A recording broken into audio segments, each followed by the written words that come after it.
Ang kasal ay isang sakradong okasyon. Pero sakrado pa rin ba ito kung ipapakasal ka sa taong hindi mo man kilala? Alamin natin. Ang mga babae sa Pilipinas ay may limitasyon sa kanilang karapatan na malayang pumasok o mag-dissolve ng kasal. Ayon nga sa Family Code 1987, ang edad na angkop sa pagpapakasal ay 18 para sa mga babae at lalaki. Sa ating bansa, malaki ang populasyon ng Romano Katoliko at tatanging bansa sa mundo na hindi pinapayagan ang diborsyo.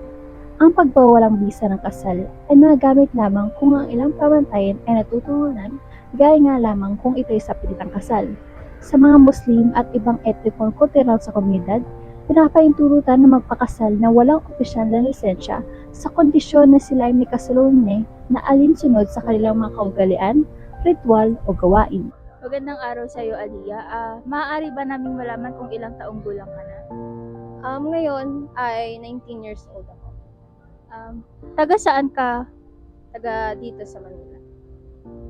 Ang ilan ka sa magkakapatid? Ako yung panganay sa amin at meron akong maliit na kapatid. Sa pamilya nyo ba meron ng na-arrange marriage? Meron yung tita at tito ko.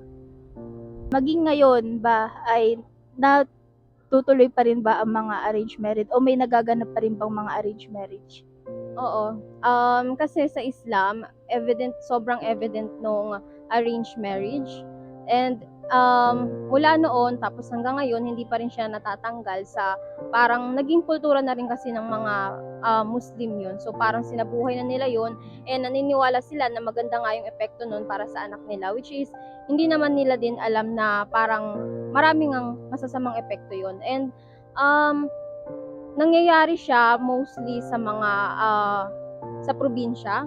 So parang yung mga hindi nangyayari siya sa mga bata tapos ipapakasal sa mas matanda sa kanila kasi tingin nila parang matured or parang kaya silang buhayin nun. And nangyayari din siya kasi maraming Muslim, lalo na sa parang Maranao na mga Muslim na pinapakasal o ina-arrange marriage nila yung mga anak nila dahil sa business. So parang para maging strong yung business nila, magko-combine yung dalawang pamilya and mangyayari yun kapag merong kasal na magaganap. So parang ayun yung magiging kontrata nila sa isa't isa na yung business nila iisa at yun yung patunay yung dalawa nilang anak. Kadalasan ba sa arranged marriage, business ba talaga ang rason kung bakit nagkakaroon ng arranged marriage o may iba pang dahilan? Meron namang parang simula pagkabata, nakita nila na may potential yung dalawang bata. Kunwari, family friend. So parang nagkakasama sila and nakita nila na parang alam mo yun, yung sa mga Kristiyano, pag kunwari nalasing sila, parang ayun na lang yung biglang promise nila sa isa't isa. So, ganun din sa Islam. Though, hindi kami umiinom, parang nangyayari din yun sa mga, lalo na sa mga lolo't lolo, ganyan-ganyan. Parang pinag-uusapan nila na ipakasal si ganito kay ganyan. Naranasan mo na bang ma-arrange marriage? Oo, noong siguro nasa 16 or 17 ako na. Ano yung dahilan bakit ka na-arrange marriage? So ayun nga sa sinabi ko kanina, dahil nga sa parang alam mo yung biglang sinabi na lang nung kasi yung tatay ko, meron siyang parang naging kaibigan na parang naging family friend namin yon. So parang nakita ako nung magulang nung lalaking yon. So parang nagustuhan nila ako para sa anak nila. So sinabi na sa tatay ko na gusto nga nilang ipakasal ako doon sa lalaki na yun. Nung nasabi ba sa'yo ng magulang mo na i-arrange marriage ka, meron bang binigay sa'yo yung magulang ng magiging fiancé mo na mga konting regalo para mapa-oo ka sa arranged marriage? Oo, meron mga mga pinadala, mga pagkain, ganyan-ganyan. Yung side nga nung lalaki and meron ding mga parang mga regalo na pinapadala sa akin.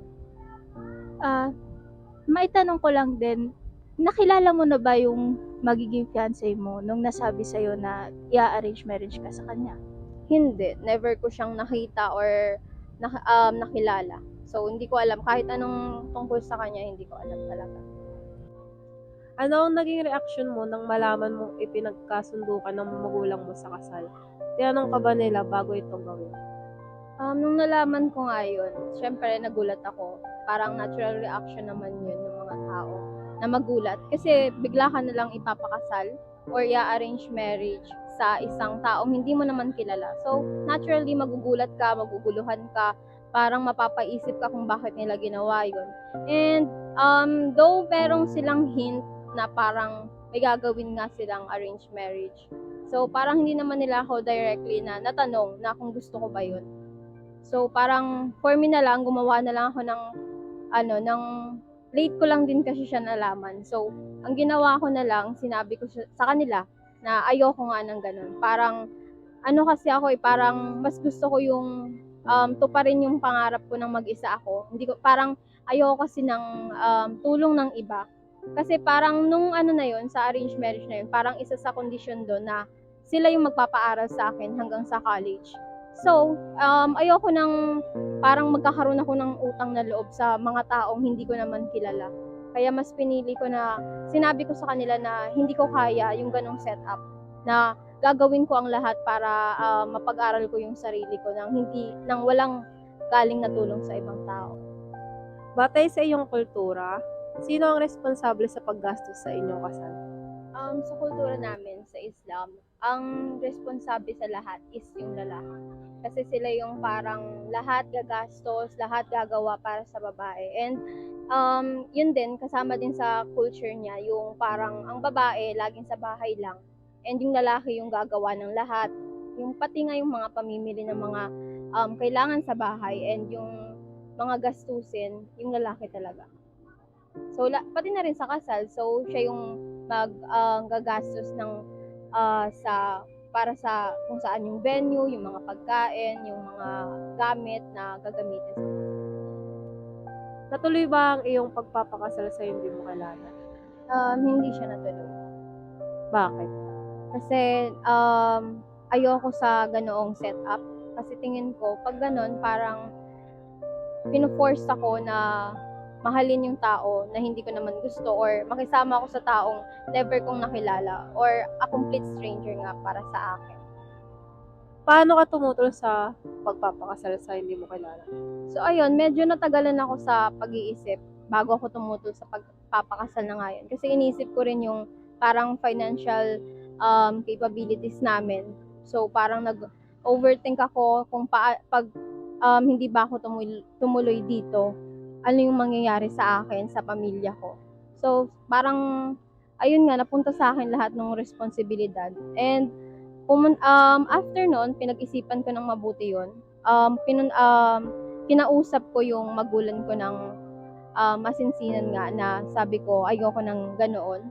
Ayokong mapunta sa ganong setup. Ayokong pilitin yung sarili ko. And, after some time, naintindihan naman nila yung decision ko na ayoko.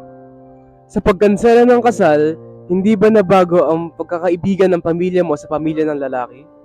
Sa tingin ko hindi naman nagbago yung pagkakaibigan yung pamilya namin kasi hanggang ngayon naman parang may communication pa rin yung papa ko doon sa side nung lalaki na yun. So, siguro hindi naman na nagkaroon ng any conflict kasi nagkaroon naman ng usapan na maayos. So, ang naging decision nila is nga yung arranged marriage sana. Pero hindi nga natuloy yun. So, para ma-cancel yun on my part is, ang sinabi ko, mag-e-exam ako for scholarships para hindi na nila kailangan pa na gumawa ng ganun para sa support or financial support ko for college. Sumang-ayon din ba ang pamilya ng lalaki sa pagkansela ng kasal ninyo?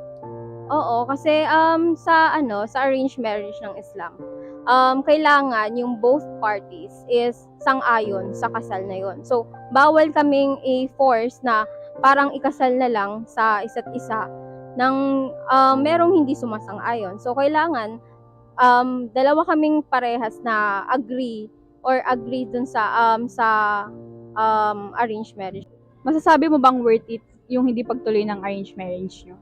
Sa tingin ko, oo, worth it siya. Kasi para sa peace of mind ko yun for my mental health. So, parang naging mas maayos yung mental health ko and mas maayos yung buhay ko. And hindi naman ako nagkaroon ng parang mga problema pa about sa buhay and naging maayos naman yung pakikitungo sa akin pa rin ng pamilya ko. Eh di masaya ka sa desisyon mo. Oo, naging masaya ako doon kasi nga napatunayan ko na kaya ko and na hindi ko kailangan nga ng tulong ng iba para sa future ko. Bilang isang Muslim, ano ba ang opinion mo sa arranged marriage? Ang opinion ko sa arranged marriage is hindi ako sang-ayon doon completely. Kasi nga napakarami niyang epekto, hindi lang doon sa tao, kundi pati na rin sa mga nakapaligid sa kanya. Kasi mostly sa mga nakakilala ko, yung arranged marriage nila is hindi nagbigay ng magandang epekto sa kanila. So, parang mostly sa kanila, hindi naman talaga nila gusto yun and napilitan lang kasi nga dahil sa parents nila and wala naman silang magagawa. Ano ang iyong mensahe sa mga babaeng na arranged marriage na rin kagaya mo? Ang masasabi ko sa kanila ay huwag silang matakot na sabihin yung opinion nila o yung nararamdaman nila tungkol sa bagay na yun. Kasi wala namang magandang may dudulot yung pagiging tahimik lang, yung pagiging walang sinasabi. Kasi laging meron tayong opinion at kung may opinion tayo at hindi yun sang-ayon sa ibang tao, kailangan pa rin natin ipaglaban yun. Kasi hindi naman para sa kanila yun para sa kapakanan natin yun. So, walang magiging magandang epekto yun kung puro lang tayo tahimik at hinahayaan na maagrabyado tayo sa paraan. Maraming salamat, Aliyah, sa pagpapaunlak ng aming imbitasyon na makibahagi sa aming dokumentaryo. At sa huli, narinig natin ang kwento at karanasan ni Aliyah nang siya ay ipagkasundo sa kasal ng kanyang mga magulang. Sa kanyang binigay na mga kasagutan, mas nalinawan tayo kung paano nga ba ang sistema ng arranged marriage sa Islam.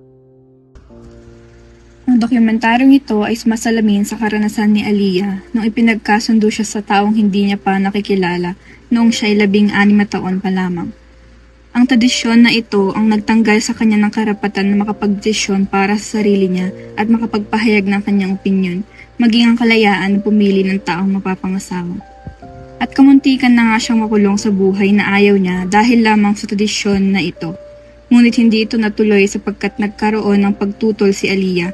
Hinarap niya ang kanyang takot at nakipag-usap sa kanyang mga magulang. At ito ay nagbunga ng hindi pagtuloy ng kanilang napagkasunduang kasal.